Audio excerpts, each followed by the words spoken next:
So what's up guys? Kamusta guys? So karon guys mo pala pang mata na to guys no bago pantamata pero dito na ta diri sa likod sa balay guys para magtan-aw sa mga manok no para kondisyon ng atong lawas no pag makita tag manok pa stress free na to na guys.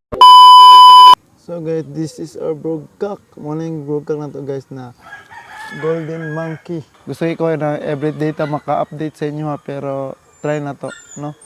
Kay busy po ta na po tayo trabaho na po tayo work.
So what's up guys? So actually guys, daghang nagapangutana sa to guys. So marami nagtatanong kung ano ba mga bloodline natin dito sa ating maliit na backyard guys. So itong hawak ko ngayon guys, ito yung may dugong golden boy sweater.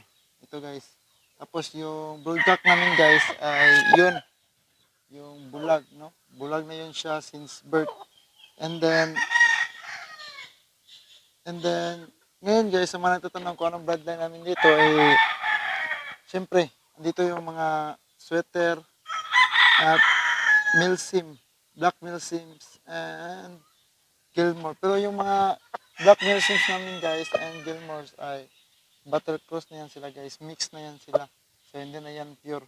At itong mga sweater namin guys, itong mga golden monkey, ay galing ito kay Boss Kinit Bartolaba, no? Noong panahon ng pandemic na nakakuha kami sa kanya ng isang brood stag.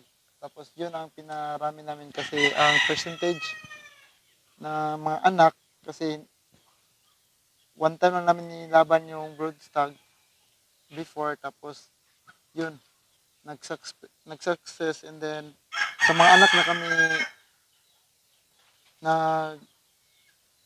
gagamit, no? So yun, nag-click at mataas ang percentage ng panalo kaya yun